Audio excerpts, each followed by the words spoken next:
जय भीम साथियों, स्वागत है आप सभी का मेरे शिल्पी अम्बेडकर चैनल में। दोस्तों, आज के एपिसोड 1092 एपिसोड है और इसकी शुरुआत चौल से होती है। जैसा कि आप सभी जानते हैं, जब जो बड़े ऑफिसर थे वो पुलिस अधिकारी को मारने लगते हैं, तो जिसके बाद राम जी से देखा नहीं जाता है। वो कहने लगते हैं कि साहब आप इनको मत मारिए, मैंने ही उन चारों क्रांतिकारी को भगाया है। जिसे सुनने के बाद वहाँ पे खड़ी जीजाबाई थी, वो कहने लगती है कि नहीं साहब, इन्होंने नहीं, ये सारा गलती भीमराव का है। भीमराव ही उन चारों क्रांतिकारी को भगाया है, तो आप मेरे पति को नहीं, भीमराव को जो सज़ा देना है वो दीजिए। ये सुनने के बाद वहाँ पे जितने भी लोग थे वो सभी हैरान थे कि यहाँ पे क्या हो रहा है। उसके बाद वहीं पे खड़े मेघनाथ कहते हैं कि नहीं, यही भीमराव और राम जी ये दोनों मिलके चारों क्रांतिकारी को भगाया है, तो आप इन दोनों को पकड़ के ले जाइए। उसी समय वहाँ पे शिशुपाल जी भी आ जाते हैं। आने के बाद वो बताते हैं कि नहीं, मैं उन चारों क्रांतिकारी को भगाया हूँ। यह सुन के मेघनाथ हैरान होते हैं कि शिशुपाल भी आके कहने लगते हैं कि मैंने उन चारों क्रांतिकारी को भगाया है। फिर उनके बाद श्यामला भी कहती है कि नहीं, मैं चारों क्रांतिकारी को भगाई हूँ। वहाँ पे शोभा काकी, दीपक, नंदू काका और ये क्या कहते हैं पूरन काका और जितने भी भीमराव जी के समर्थक थे वो सभी कहने लगते हैं कि नहीं, मैं उन चारों क्रांतिकारी को भगाया हूँ। सब एकाएक करके सब बताते हैं कि मैं उन चारों क्रांतिकारी को भगाया हूँ। जिसे सुनने के बाद मेघनाथ और जो बड़े ऑफिसर थे वो सभी बहुत हैरान थे कि ये सब एक साथ क्यों बोलने लगे कि मैं, क्योंकि सब एक दूसरे को बचाना चाह रहे थे। सबसे मेन कारण यही था कि सब भीमराव जी को बचाना चाह रहे थे, इसीलिए सब कह रहे थे कि मैंने मतलब कि भगा दिया उन चारों क्रांति को। तो सब अपने आप में थाने जाने के लिए तैयार थे। वहाँ पे जो रमाबाई से जो महिला लोग पढ़ती थी, जितने भी उनके विद्यार्थी थे, वो सब भी कहने लगते हैं कि मैं चारों क्रांतिकारी को भगाई हूँ। वो सारी महिला भी एक साथ कह रही थी कि मैंने भगाया हूँ उन सभी को। लेकिन उसके बाद शिशुपाल जी के पास जो पुरुष लोग सब पढ़ रहे थे वो सब भी वहाँ पे आ जाते हैं और आने के बाद वो लोग भी कहते हैं कि मैंने चारों क्रांतिकारी को भगा दिया, तो आपको अगर ले ही जाना है तो हम लोगों को साथ में ले चलिए, हम सब जाने के लिए थाने में तैयार है, तो ले चलिए हम सभी लोगों को थाने में। जब सारे लोग एक साथ कहने लगते हैं कि मैंने चारों क्रांतिकारी को भगाया है, तो जिस वजह से उनको जो बड़े ऑफिसर थे सभी को एक साथ तो थाने ले जा नहीं सकते हैं। वो बहुत गुस्सा होते हैं कि छोड़ूंगा नहीं तुम लोगों को, अगर मुझे ये पता चल जाए कि वो चारों क्रांतिकारी को किसने भगाया है तो मैं किसी को नहीं छोड़ूंगा। वहाँ पे भीमराव जी और उन बड़े ऑफिसर से बात भी होती है।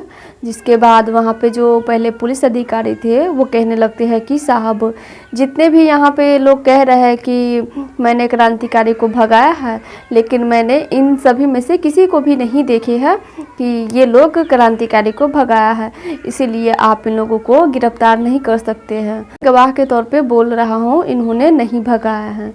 जिसके बाद वो बड़े ऑफिसर और मेघनाथ गुस्सा होकर वहाँ से चले जाते हैं। जाने के बाद वहाँ पे चौल में सभी आपस में बात कर ही रहे थे कि उसी समय वहाँ पे एक भागते हुए महिला और एक पुरुष आते हैं, जो अपने चादर से, कम्बल से चेहरा ढके हुए थे और भागते भागते चौल में आ जाते हैं। उनके पीछे ऊंची जात के लोग पड़े हुए थे, लाठी लेकर के, डंडे लेकर के सब उनके पीछे पड़े हुए थे। जिसके बाद वो सभी आके चौल में छुपने के लिए जगह मांगते हैं। आने के बाद उनको देख के सभी बहुत हैरान हो जाते हैं। सभी पूछते हैं कि तुम कौन हो और यहाँ पे किस लिए भागा आए हो। तो वो मतलब कि बताने से, तो वो दोनों तो अपना चेहरा छुपाए हुए थे, लेकिन उससे पहले ही बाला उनको भगा रहे थे कि यहाँ से चले जाओ, नहीं तो यहाँ पे फिर बड़ी मुसीबत आ जाएगी। तो वो लोग नहीं जा रहे थे, वो दोनों नहीं जा रहे थे। तो जिसके बाद भीमराव जी उनसे कहते हैं कि आप अपना चेहरा हटाइए, दिखाइए हम सभी को कि कौन है आप और किस लिए भाग रहे हैं। वो जैसे ही अपने शरीर पर से चादर हटाते हैं, वैसे ही शोभा काकी देख के हैरान हो जाती है, क्योंकि वो कोई और नहीं, शोभा काकी के भाई थे। तो जिसके बाद वो दोनों भी हैरान होते हैं। साथ में उनके भाई भी शोभा काकी को देखते हैं, तो वो बताते हैं कि ये मेरी दीदी है। और उनके पीछे जो समाज वाले पड़े हुए थे तो उन सभी की आवाज़ इन लोगों को सुनाई दे रही थी।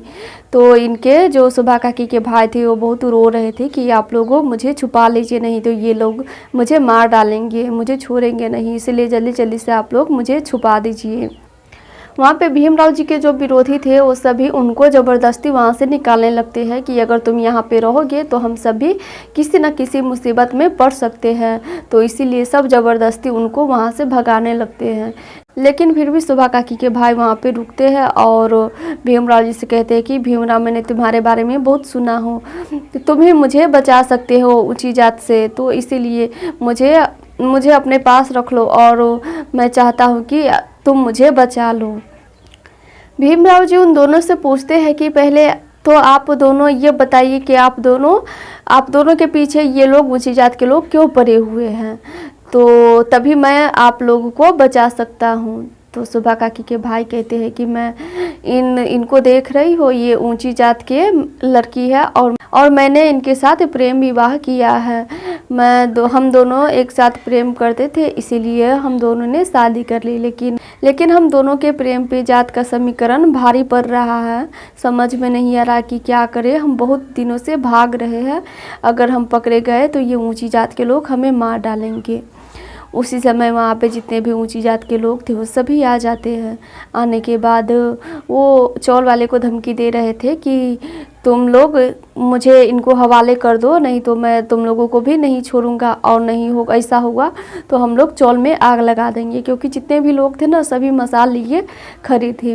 भीमराव जी उन सभी के सामने अकेले जाके खड़े हो जाते हैं और कहते हैं कि आप इनका कुछ बिगाड़ नहीं सकते हैं और प्रेम विवाह करना कोई गलत बात नहीं है, मैं इसका समर्थक करता हूँ। लेकिन उसके बावजूद भी जो ऊंची जात के लोग थे वो कह रहे थे कि हट जाओ तुम मेरे बीच में से और सामने से, नहीं तो मैं तुम्हारे चौल में आग लगा दूंगा। तो भीमराव जी भी कहते हैं कि आपके जैसे न जाने कितने लोग आए जो हमेशा यही धमकी देते हैं कि मैं तुम्हारे चौल में आग लगा दूंगा या फिर ये करूँगा वो करूँगा, लेकिन होता कुछ भी नहीं है। क्योंकि हम लोग संघर्ष करने वाले लोग हैं और हम लोग संघर्ष करके फिर से इन दोनों को भी बचाएंगे। तो वो ऊंची जात के लोग कहने लगते हैं कि तुम अकेले क्या ही कर लोगी, देखते हैं हम भी कि कैसे तुम इनको बचा पाते हो। तो उसी समय वहाँ पे रमा आके खड़ी हो जाती है और कहती है कि ये अकेले नहीं है, मैं भी इनके साथ हूँ। अब आप लोग आके देखिए कि कैसे इनको हाथ लगा सकते हैं।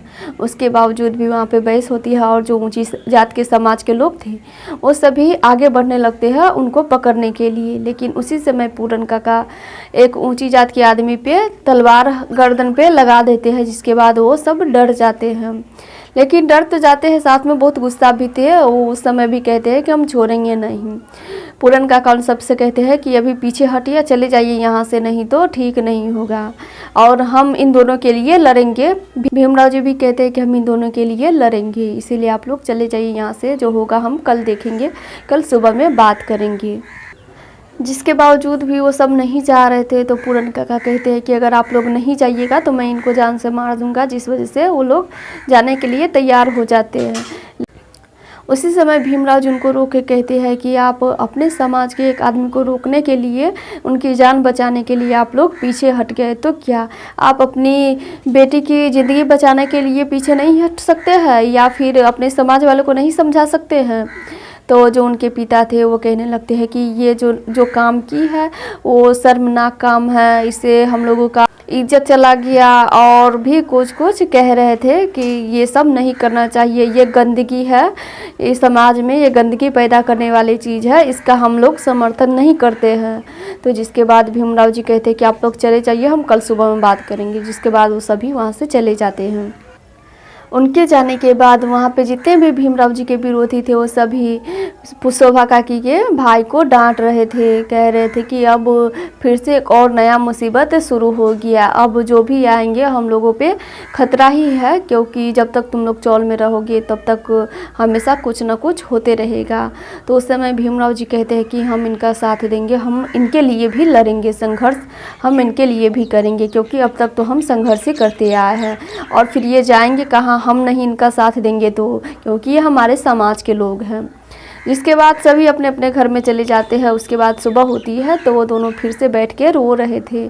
दोनों साथ में पति पत्नी रो रहे थे। तो जो उनकी पत्नी थी वो कह रही थी कि मुझे मरना नहीं है, आपके साथ जीना है, नई जीवन की शुरुआत करना है। तो शोभा काकी के भाई भी उनसे कह रहे थे कि मुझे भी मरना नहीं है, हम दोनों साथ में जीना चाहते हैं।